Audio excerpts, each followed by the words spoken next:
So you want to live on a nice, big, huge piece of land here in Clark County, Washington. This video is for you.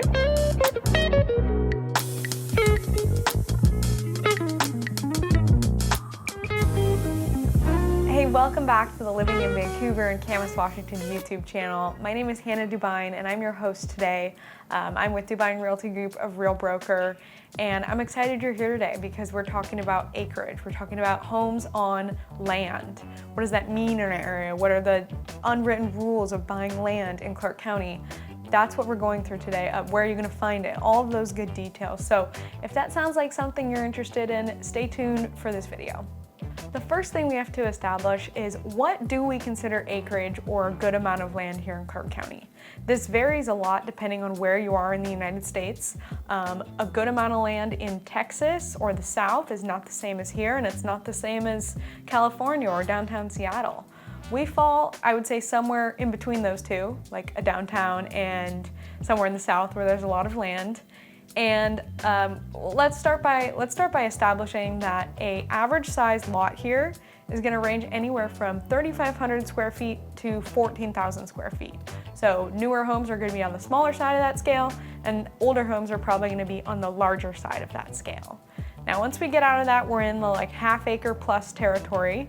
If you have half an acre to an acre, we'd consider that an oversized lot. Those are pretty rare, and you have to have usually a home that was older to find that kind of thing. And then once you get above an acre, that's what we would normally call acreage. So anywhere from 1 to 10 acres, a home on 1 to 10 acres is something we see often here. So if you're looking for a home on 1 to 10 acres, where can you find that home is the question.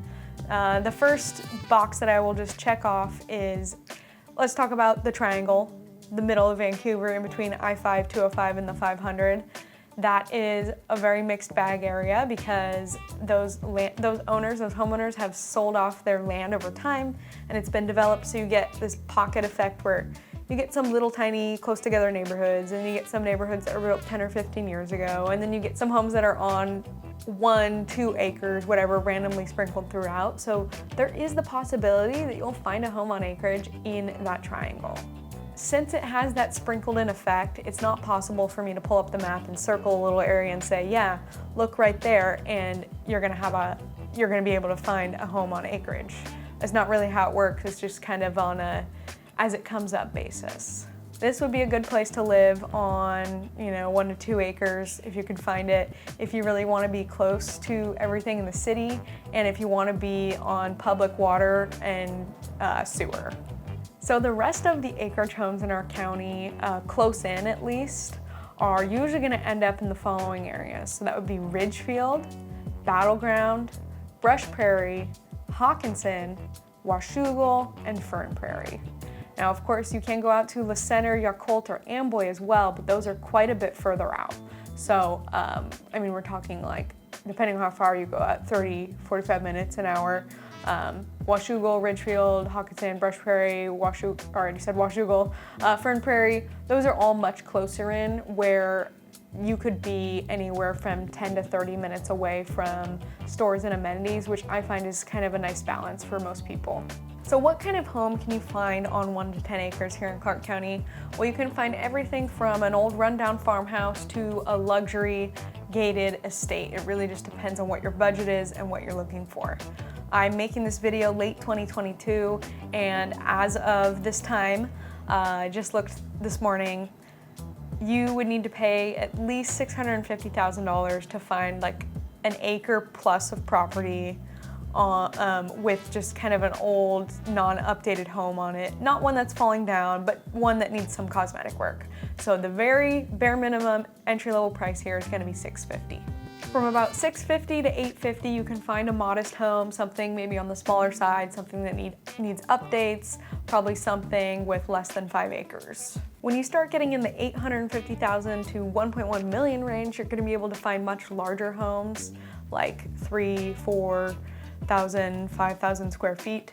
And they're probably going to be nice, they're probably going to be a little bit more updated, but they're not going to be necessarily luxury, crazy estates. I would say this category of homes would be built between about 2000 and 2015.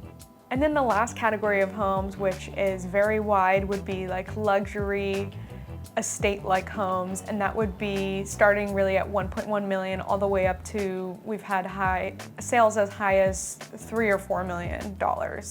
And of course, some of those properties can get really crazy, 7, 8, 9, 10,000 square foot homes with tons of outbuildings and in-ground pools and indoor basketball courts, all of those really cool amenities. So if you're looking for more of a compound type thing, you're gonna wanna be in at least the $1.1 million range. So some other things I like to share related to land in Clark County, questions that I get a lot. One is, you know, Hannah, we want a house, and then we're gonna build like 2 other houses on it for our family and our kids. And I love that idea, but you cannot just buy a piece of land and build however many houses you want or subdivide it off to infinity. People that are asking this question are usually first-time land owners, and they don't understand that zoning regulations exist, and zoning says that you can't just divide up your land infinitely because it's really gonna piss off your neighbor next door who wanted that privacy. Land can also be really hard to price. As a percent of home sales in Clark County, homes on 1 to 10 acres make up a much smaller portion of home sales. So that means that there are less homes to compare it to. For example, if you had 2 exactly the same homes on different pieces of land, and one of the pieces of land was hilly and it had a ton of timber on it and it had a creek running through it, and then one of the pieces of land was in a different part of town and it was only a little bit hilly and it had a little bit of timber on it, but it also had a view. Those are very hard to put an actual price on them. So it can be difficult when you're shopping and you're thinking, is this a good deal? Is it not a good deal? A lot of it really comes down to subjectively, what is the value to you? Land in our county can also be under different tax categories. So ones I see often are timber tax and farm, and those special categories mean that you'll get a tax break, but you have to be tending the land a certain way and have a plan for it to get that tax break. If you decide to stop using the land as the tax code says you need to get that tax break, then you're gonna owe taxes, the full tax amount on that. Another reason why people like land and a larger private area is because they want to build a shop or they want to build an outbuilding or something of the sorts. Technically, you're supposed to get a permit to do that, right? If you're gonna build a structure, especially if it's gonna have water and electricity and a kitchen. However, a lot of people, if they're living out in the boonies, they say, screw you to the rules and stuff, so they will just go build their shop without a permit. As for utilities, pretty much everyone out in these type of homes is on septic and well. If you're not familiar with septic and well, septic is an alternative to sewer. So instead of the line being connected for the waste and it all going to the city to take care of, septic is like a tank that's in your ground somewhere and it stores the waste for you, and you do have to service it every year, and you got to make sure that it's not breaking because that's really messy if that happens. You don't need to be too scared of it, but you just need to make sure you're taking care of it regularly. And then well, you're probably familiar with well, but you're gonna get your water from the ground rather than piped in from the city.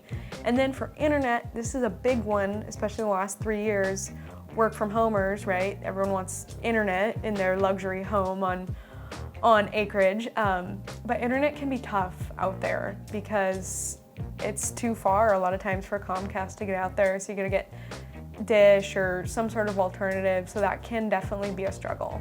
If you want to live out the dream of living on the same property as your parents or maybe your kids' family in an auxiliary dwelling unit, then buying on a piece of land is going to be ideal for you because you're going to have less rules on what you can or can't do. Now you're still going to need to go through permits and through the county and the city and everything, but it is the best place for opportunity to, you know, build something for the mother-in-law to live in. The last thing I want you to know about land, homes on land in Clark County, is that there are more proper subdivisions popping up in these more rural areas where typically it's only been land.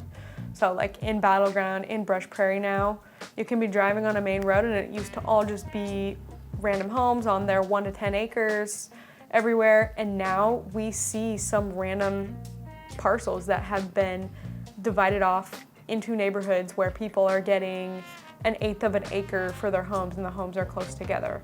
So just know that if you buy a home out there on a piece of land, then your neighbor's piece of land may eventually be developed into a neighborhood. If you're thinking about buying a home on a larger piece of property, my best advice for you would be to look at all the listings all the time and just kind of see what's out there and what people price it at. Use Google Maps, use the county tax records. All of those tools are going to be able to give you a holistic view of what it's like living out there. And of course, if you do want to make the move happen, please don't hesitate to reach out to us at Dubyne Realty Group. Myself and my team would love to serve you. So text us, email us, DM us, and we'll look forward to seeing you next week.